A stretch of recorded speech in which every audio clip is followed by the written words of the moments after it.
So you have to be wondering, well, Abraham, there are a lot of things in this world that when I look at them, I feel negative emotion because they are simply not the way I want them to be.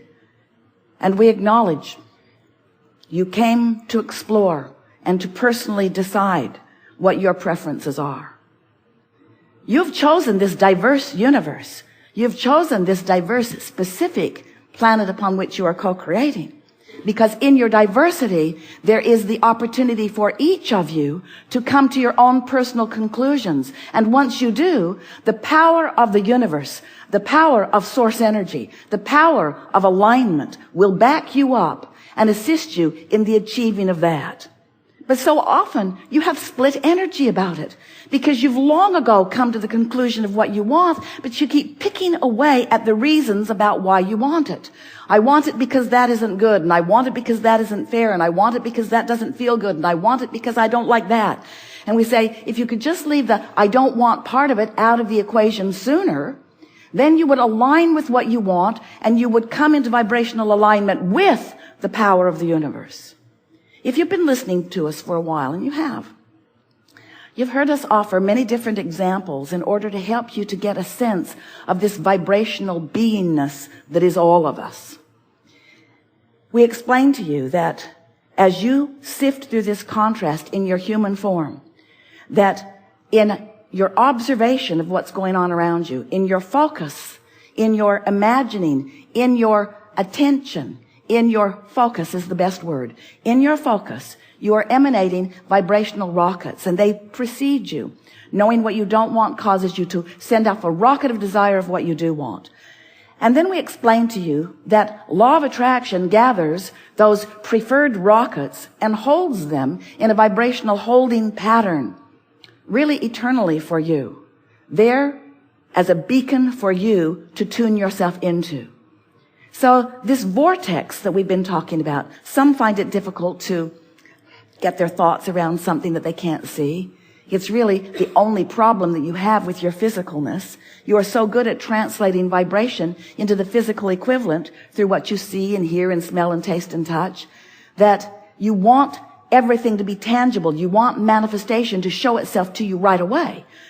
And so you sort of count on manifestations to observe in order to adjust the way you feel. If you're observing a pleasing manifestation, you feel good and you say, yes, I would like more of that, please, or I demand more of that. Yes, I want more of these pleasing things because when I look at pleasing things, I'm pleased. So please me, you say to your children, to your employers, to your employees, to your friends, to your mates, to your parents. Please me because I want to feel good. I want to feel good.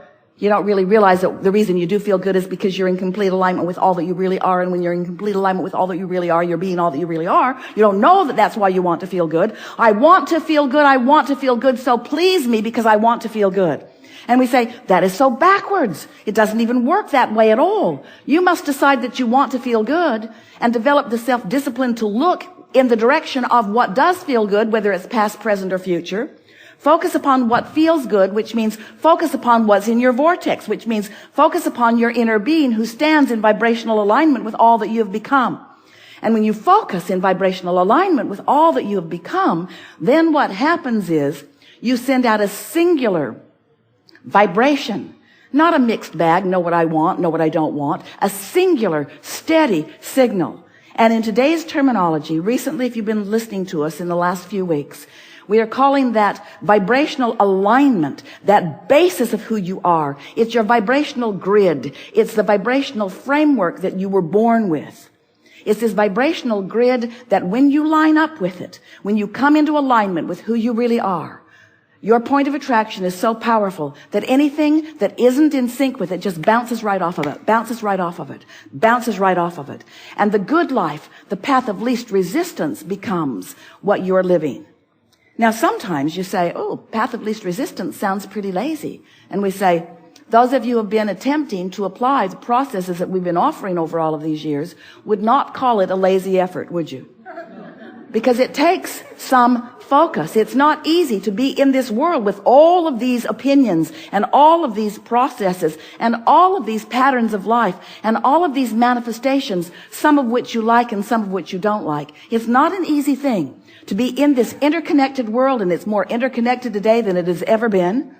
Oh, more now, more now, more now. Things are moving fast. More now, more now, more now. It's moving very fast. Your interconnectivity is moving so fast. And so this is the time, if there was ever to be a time, for you to find your true guidance and align with it, because there is so much opportunity to be called away from who you really are. And when you're called away from who you really are, mostly by your simple observation of the world or of a situation or of a person, when you're called away from who you are, you feel it. That's what negative emotion is.